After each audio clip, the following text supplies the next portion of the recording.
ای ارض تموت، اور وہ کہاں مرے گا، انسان کہاں مرے گا یہ کوئی نہیں جانتا، یہ اللہ کے علم ہے۔ تو یہ وہ 5 چیزیں ہیں جس کا خالص علم، پرفیکٹ علم، 100% حتمی علم، ابتدا سے لے کر ہمیشہ تک یہ جو ہے اللہ کے ہی پاس اس کا علم ہے، اور کسی کے پاس اس کا علم نہیں ہے۔ اس کے بعد سورہ سجدہ کی ابتدا ہوتی ہے۔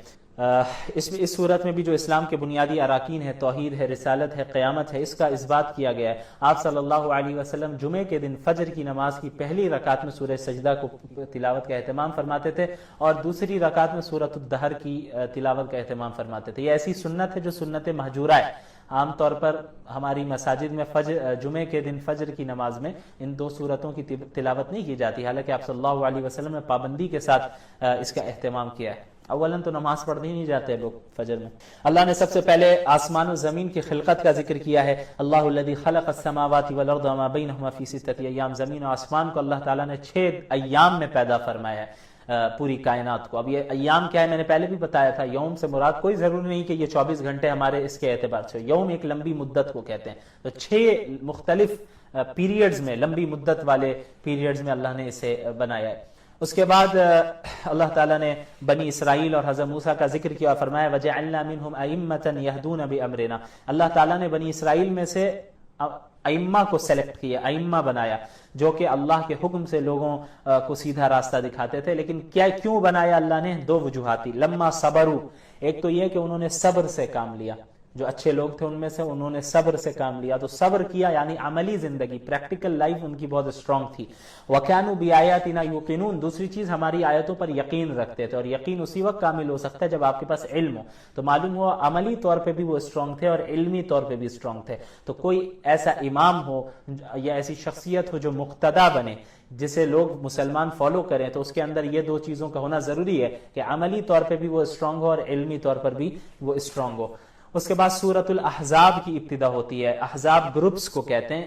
اس سورت میں چونکہ غزوہ احزاب کا ذکر ہے، غزوہ احزاب کو غزوہ خندق بھی کہا جاتا ہے، تو اس لیے سورت کو غزوہ احزاب کہتے ہیں۔ اس میں مدنی سورت ہے، اس میں چند چیزیں ہیں۔ متبنہ کے متعلق احکامات ہیں، متبنہ یعنی منہ بولا جو بیٹا ہوتا ہے، اور اس کے غزوہ احزاب کا ذکر ہے، غزوہ بنی قریظہ کا ہے، ازواج مطہرات کا ذکر ہے، ختم نبوت کا ذکر ہے، اور پردے کے احکامات بھی ہیں۔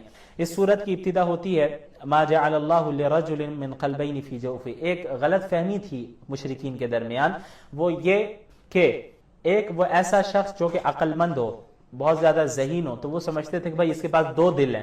تو اللہ تعالیٰ نے فرمایا ما جعل اللہ لرجل من قلبین فی جوفہ۔ جوف ادھر سے لے کے نیچے تک پیٹ کے پورے حصے کو جوف کہتے ہیں، ٹھیک ہے۔ اللہ تعالیٰ نے، آپ یوں سینے کا ترجمہ کر لیں، اللہ تعالیٰ نے کسی بھی مرد کے اندر 2 دل نہیں دیے۔ تو اللہ نے بتایا کہ انسان کے اندر، کسی بھی مرد کے اندر اللہ نے 2 دل نہیں دیے۔ یہ غلط فہمی ہے جو یہ کہتے ہیں۔ اچھا اب آپ قرآن کی بلاغت پہ غور کریں، یہاں پہ اللہ نے نہیں فرمایا کہ کسی بھی انسان کے اندر اللہ نے 2 دل نہیں دی۔ کیوں؟ اللہ نے فرمایا کسی بھی مرد کے اندر ہم نے 2 دل نہیں دی، کیونکہ ایک وقت ایسا آ سکتا ہے کہ جب عورت کے اندر 2 دل ہوں۔ وہ کیسے؟ کہ جب عورت حاملہ ہو، پریگننٹ ہو، تو ایک دل اس کا اپنا اور دوسرا دل اس کے بچے کا، تو اس کے اندر، جوف کے اندر 2 دل ہے نا۔ تو اللہ تعالیٰ نے اتنی بھی باریکی کا لحاظ رکھا، یعنی اگر انسان بھی کہہ دیتے تو اس میں اس چیز کی تردید نہیں ہوتی، لیکن قرآن میں ایک ایک چیز کی باریکیوں کا بھی لحاظ رکھا جاتا ہے۔ اللہ نے فرمایا کسی بھی مرد کے اندر اللہ نے 2 دل نہیں رکھے۔ اس کے بعد متبنہ کے متعلق ذکر ہے۔ متبنہ ایسے انسان کو کہتے ہیں جس کو منہ بولا بیٹا بنا لیا جاتا ہے۔ تو مشرکین میں غلط فہمی یہ بھی تھی کہ جس کو منہ بولا بیٹا بنا لیا جاتا تھا وہ اس کو حقیقی بیٹا سمجھتے تھے، یعنی وراثت میں اس کا بھی حصہ پھر دیا جاتا، اور پھر اس بیٹے کی، جو منہ بولا بیٹا ہوتا، اس کی جو بیوی ہوتی، اگر وہ اپنی بیوی کو طلاق دے دیتا ہے تو جس نے منہ بولا بیٹا بنایا ہے، جو منہ بولا باپ ہے، وہ پھر اس اپنے منہ بولے بیٹے کی بیوی سے نکاح نہیں کر سکتا تھا طلاق کے بعد، جس طرح حقیقی بیٹے کی بیوی سے نہیں کر سکتا باپ شادی، اسی طرح متبنہ کے سلسلے میں سمجھتے تھے۔ تو اللہ تعالیٰ نے اس کی تردید کی، نہیں، یہ ایسا نہیں ہے کہ تمہارا یہ حقیقی بیٹا ہو گیا، بس یہ تو تمہارا قول ہے جو تم اپنے منہ سے کہتے ہو، اس لیے منہ بولا بیٹا اگر ہو تو اسے حقیقی بیٹے کا درجہ ہرگز نہیں دیا جا سکتا۔ اس کے بعد اللہ کے نبی کا ذکر، النبی اولا بالمؤمنین من انفسہم، کہ اللہ کے رسول صلی اللہ علیہ وسلم تمام مومنین کو ان کی اپنی جانوں سے زیادہ عزیز ہیں، اور جو ازواج مطہرات ہیں وہ اس امت کی مائیں ہیں، یعنی ماؤں کے درجے میں. اس کے بعد غزوہ خندق کا ذکر ہے آیت نمبر 9 سے، یا ایھا الذین آمنوا اذکروا نعمت اللہ علیکم اذ جاءتکم جنود فارسلنا علیہم ریحا وجنودا لم تروها. اس میں ہوا یہ کہ بدر میں شکست کھانے کے بعد پھر احد میں بھی مسلمانوں کو اگرچہ تھوڑی سی تکلیف پہنچی، لیکن بہرحال مسلمانوں کو غلبہ مدینے میں حاصل ہوتا رہا. تو مشرکین سے دیکھا نہیں جا رہا تھا، تو مشرکین نے عرب کے مختلف قبائل کو بہکایا کہ بھئی ہم سب مل کر جو ہے مدینے میں حملہ کریں گے. تو یہ ہزاروں کی تعداد میں ایک لشکر آتا ہے مشرکین کا، مختلف قبیلے مل کر، اور مدینہ المنورہ کو وہ لوگ گھیرنے آتے ہیں ان پہ حملہ کرنے کے لیے، اسلام کو ختم کرنے. تو اللہ تعالیٰ نے، اللہ کے نبی صلی اللہ علیہ وسلم نے حضرت سلمان فارسی رضی اللہ عنہ کے مشورے سے خندق کھدوائی، یعنی گڈھا کھدوایا ایک لمبا چوڑا بالکل، تاکہ جو لشکر ہو وہ مدینے میں انٹر نہیں کر پائے. تب اس میں محنت لگی، ظاہر ہے صحابہ کرام دن رات محنت کرتے رہے، خندقیں کھودتے رہے. یہ ڈیفنسو پوزیشن کو اختیار کرنا تھا، ظاہر ہے اتنی بڑی تعداد آ رہی تھی. تو ایسا ہی ہوا، خندقیں کھود دی گئیں. تو اب جب مشرکین آ گئے تو انہوں نے مدینہ المنورہ کو گھیر لیا اور محاصرہ کر لیا کہ ہر اعتبار سے ان کو جو ہے باہر سے ان کا تعلق ٹوٹ جائے اور کیسے بھی کر کے گھس کر حملہ کیا جائے. بہرحال یہ مستقل کرتے رہے، یہاں تک کہ خوف کا یہی وہ موقع تھا کہ جب آپ صلی اللہ علیہ وسلم نے پیٹ پہ 2 پتھر باندھے تھے، صحابہ نے ایک پتھر باندھ رکھا تھا. یعنی سردی کا، سخت سردی کا موسم تھا، اس کے علاوہ فقر و فاقے سے گزر رہے تھے، کھانے پینے کے سامان نہیں تھے، اور اس کے علاوہ جو ہے دن رات بالکل خندق کے پاس کھڑے رہنا پڑتا تھا کیونکہ کبھی بھی فوج یہاں آ سکتی تھی.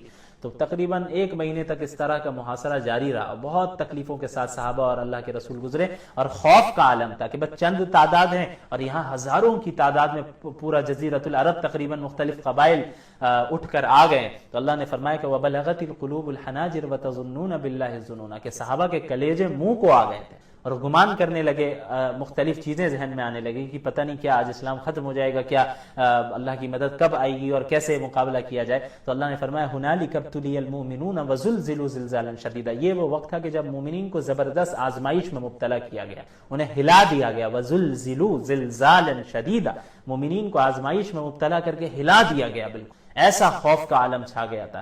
لیکن پھر اللہ کی غیبی مدد آئی اور ایک ایسی ہوا چلی کہ مشرکین جو 1 مہینے سے گھیرے ہوئے تھے، ان کے ٹینٹس اور ان کے سامان، ساری چیزیں اڑنے لگ گئی اور ساری چیزیں تہس نہس ہونے لگی. تو اس ہوا کی سختی سے جو ہے وہ لوگ پریشان ہو گئے کہ بھئی اب ہم زیادہ، ایک تو ہماری بڑی تعداد ہے یہاں پر اور ہم زیادہ دن اور نہیں رک سکتے.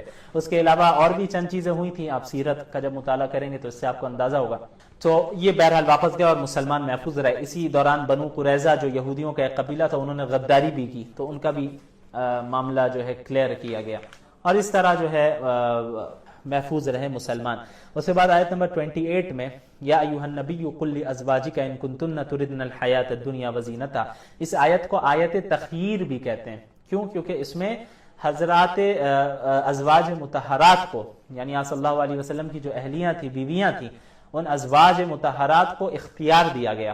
ہوا یہ کہ غزوہ خندق اور بنو قریظہ کے بعد ازواج مطہرات نے آپ صلی اللہ علیہ وسلم سے یہ مطالبہ کیا کہ ان کے نفقے میں کچھ اضافہ کر دیا جائے. یہ مطالبہ کوئی ناجائز نہیں تھا، جائز تھا کہ نفقے میں اضافہ کیا جائے، لیکن ازواج مطہرات کی شان کے لائق نہیں تھا. اس لیے اللہ تعالیٰ نے انہیں یہ اختیار دیا، اے نبی آپ ان سے کہہ دیجئے کہ اگر تمہیں دنیا چاہیے، دنیا کی زینت چاہیے، تو آؤ میں تمہیں دنیا اور دنیا کی زینت دے دیتا ہوں اور تم سے علیحدگی اختیار کر لیتا ہوں، تمہیں جہاں جانا ہے چلے جاؤ. لیکن اگر تمہیں اللہ چاہیے اور اللہ کے رسول چاہیے اور آخرت کا گھر چاہیے تو پھر تمہیں اس دنیا میں قناعت اور صبر کے ساتھ رہنا ہوگا. تو تمام ازواج مطہرات نے یہی فیصلہ کیا، ہمیں اللہ کے رسول کے ساتھ رہنا ہے، ہمیں دنیا نہیں چاہیے، دنیاوی زندگی کی نعمتیں نہیں چاہیے، جو مل جائے گا ہم اس پر صبر کریں گے، قناعت کریں گے. تو اللہ تعالیٰ نے کیسا مقام انہیں عطا فرمایا، اور یقیناً آخرت میں بھی ان کا مقام ایسے ہی اور آپ صلی اللہ علیہ وسلم کے ساتھ رہیں گے. اور اس میں یہ بھی اللہ نے فرمایا کہ یا نساء النبی، اے نبی کی عورتیں یعنی ازواج مطہرات، کے آپ کا مقام بہت اونچا ہے، آپ عام عورتوں کی طرح نہیں ہیں، لہٰذا اگر آپ میں سے کوئی نیکی کر کے آئے گا تو اس کو اجر بھی عظیم ملنا ہے، اور اگر آپ میں سے کوئی گناہ کرے گا تو اس کے لیے سزا بھی ڈبل ہو جائے گی، کیونکہ آپ اللہ کے نبی کی بیوی ہیں. تو اللہ تعالیٰ نے، اب دیکھیں، اب اگر کوئی عام انسان ہوتا تو وہ تو کہتا کہ بھئی دیکھو میں اور میری بیویاں جو ہے اور میرے گھر والے ان احکامات کے پابند نہیں ہیں، بس دیگر لوگوں کو کرنا ہے. لیکن اسلام ایسا ہے، یعنی یہ اس بات کی دلیل ہے کہ اللہ کے نبی صلی اللہ علیہ وسلم سچے نبی تھے کہ انہوں نے اپنے آپ کو اور اپنے گھر والوں کو اس سے مستثنا نہیں کیا کہ بیٹھ کر پیسے لیتے رہتے، اپنے عیش و آرام سے رہتے اور مسلمانوں ہی کو بھیڑاتے، ایسا نہیں. بلکہ سب سے پہلے خود اپنی زندگی میں پریکٹیکلی اللہ کے نبی نے اور اپنے گھر والوں کو اسلام پر